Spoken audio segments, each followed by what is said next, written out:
Hey everybody, Portland Chess Shop here to bring you some more chess action, and we have the 1 minute stage, Hess versus Shankland. We missed a couple games because the technology on chess.com won't let me follow the players, and it's kind of frustrating, so they start playing without me. It just doesn't tell me in the notification area until a little bit later. So here, our RLH2 Grandmaster Hess is black in this position against Shankland, who is white. We see that in the 1 minute category, it looks like Shankland is much higher rated, just on chess.com, which is just a small pool of games that they've played. And there's a lot of psychological elements at this point. They've been playing for quite a while at this point. They started with 5 minute, then 3 minute, then 1 minute, with 1 second increment. It's been pretty exciting. Pawn up again. In the last game, I saw that there was a queen sacrifice, and then the other person won the queen back much later. I wasn't sure if there was blunder, if there was mistakes were made by both players, or if it was on purpose. So the queen takes back. Rook swings over, finishing his development. This bishop is pretty powerful, attacking a lot of squares on the long diagonal. The knight is attacked, but he takes the time to move the rook forward and then moves the knight. The rook is now defended by the other rook. This knight comes back towards the center. It looks like this square could be pretty weak. The knight does defend the square, keeping the position intact. Otherwise, the bishop takes could be devastating. The queen moves back. I do like this bishop in this position. I feel like it's on the same diagonal as the queen, which is really good. The queen takes back. Rook swings over to exchange. The queen does defend this pawn, so he is able to allow rook takes because the queen can't take on b3. h3 is played. Kind of feel like it weakens his king position, but I've seen it in a lot of these games. It seems like it's just really important to have this nook for the king. Time is the biggest factor here. Look at how low on time GM Hess is. GM Hess has been playing a little bit slower, using his time management a little bit less than his opponent. And in this game, time is an enormous factor. Shankland was just playing much faster. I hadn't even really realized it. So Hess is in a very critical situation.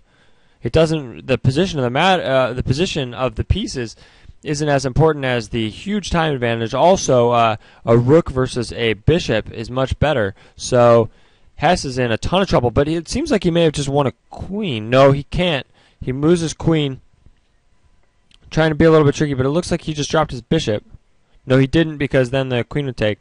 So both players seeing some of these tactics ahead of time, but f7 is going to fall, and that's the game. All right, everybody, Portland Chess Shop bringing you some more chess action. We have the 1 minute stage of the chess death match. Grandmaster Shankland against Grandmaster Hess. Hess is white and Shankland is black in this game. We see a King's Indian attack type position against a semi-Slav type defense. I think Shankland is known for being a proponent of the semi-Slav. He knows that it is a good opening, and he plays it pretty well. Pawn goes up. Knight goes to c4.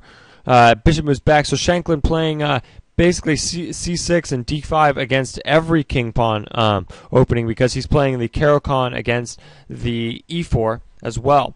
So the queen moves to c7, attacked by the bishop. b6 is played, retreats. This pawn can't go backwards. The bishop moves here, taking this diagonal, which is a pretty good diagonal, but it is a short diagonal, as we see by b4 being played. And now the bishop has to retreat. It can't stay on the diagonal because it's a short diagonal. That's what I mean by that.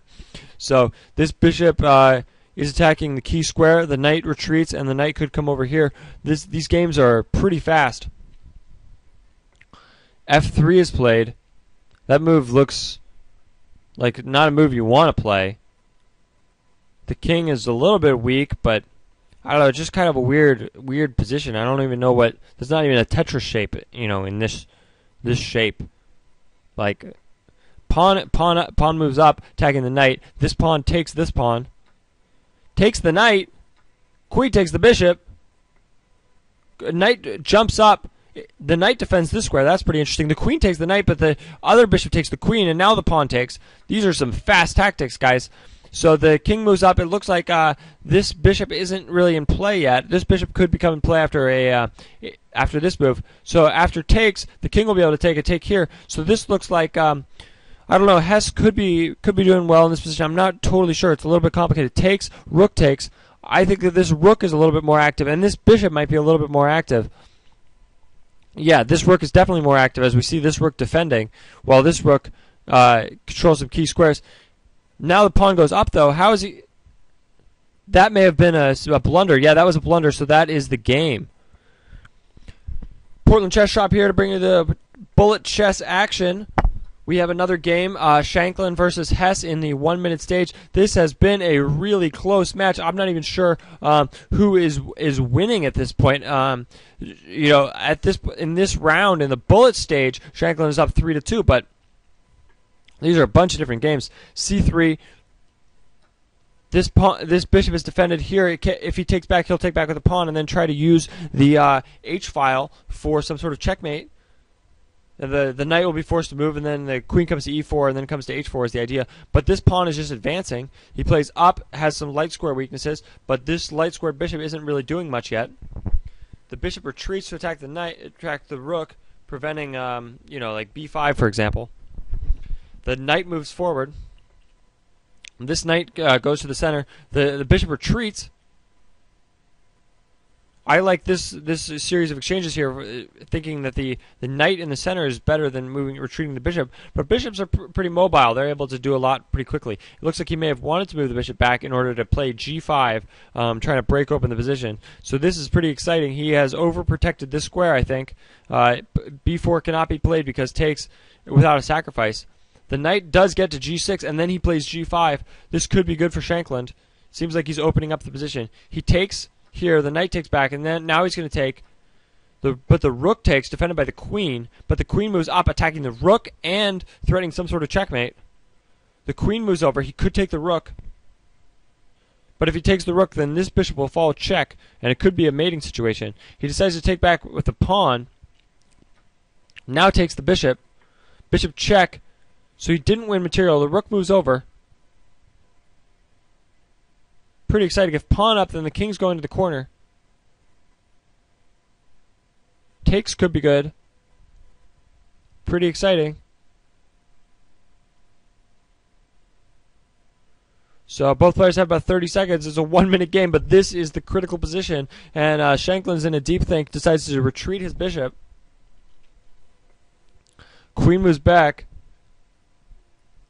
This has been a pretty good game. Pawn takes on g7. The king does decide to take. The king is only defended by his pieces. He might even be going to f6. No, he goes to f7. The rook moves over here. Who's up on time? Shankland is down a little bit on time.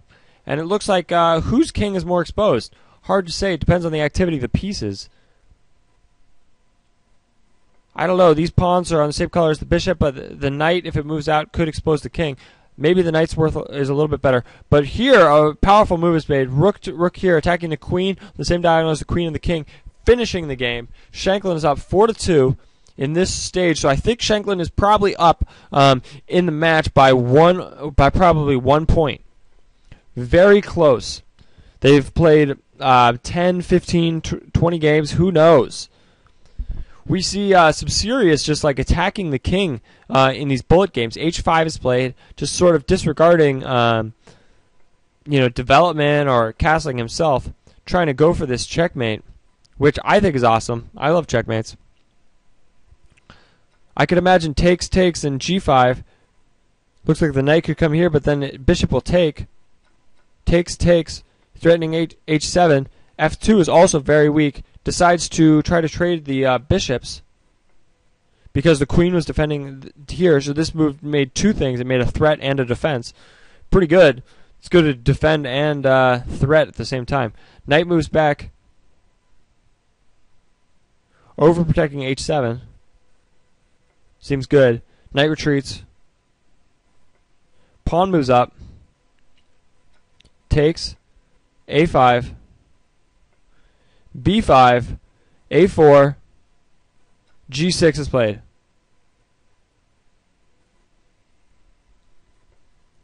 Knight moves to f4, the rook moves to f6. Exchanges are made, but it doesn't look like it looks like the queen is defending the king in this position pretty effectively. Queen retreats. Pawn is moved up. Rook moves forward so that this pawn doesn't fall. Makes sense to me. Pawn up, overprotecting these squares. The position is starting to clarify. G6 could be taken. It is taken. A check.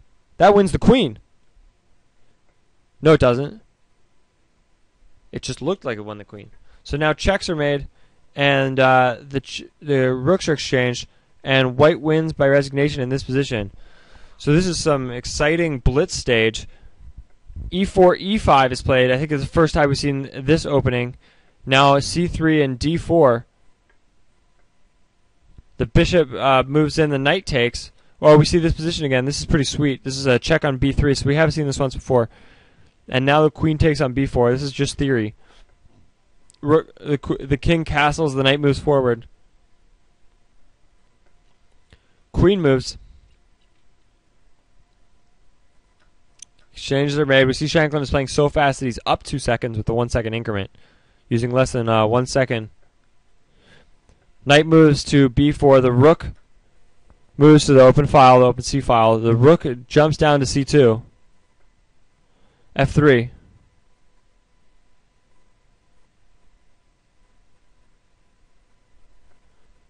The knight moves down here.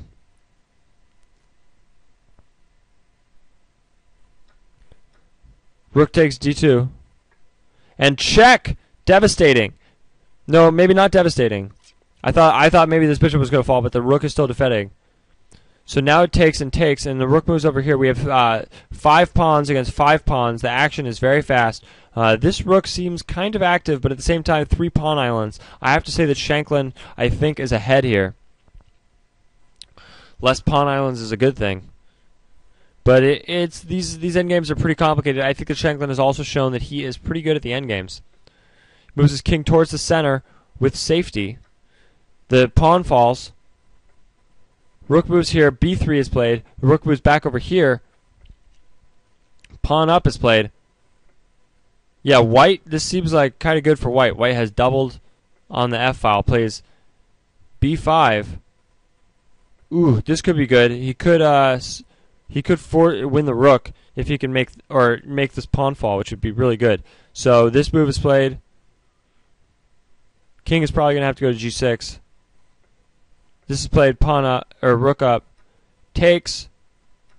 Decides to take with the rook. He plays the king up. He wants to play F4 here, which will basically make this pawn fall, which should be the game. Pawn up. He does have a passed pawn though, so it's pretty exciting. The rook decides to move off the file. Check. King over. Oh, and he advances the pawn. That's pretty exciting. He's going. This is pretty complicated. Check. King here. Check. King is going to be forced to move this way. King is all the way in the center. King moves back. There's another check. You see that this is a passed pawn, but these 2 pawns are passed. Pretty exciting position. We see that Hess is down on time as black. I think this position is a little bit harder to play for black than it is for white. Rook takes. But now the rook could take here. That seems good. Game drawn by agreement. Yeah, because they check and then, or they takes the rook and then the pawns are traded.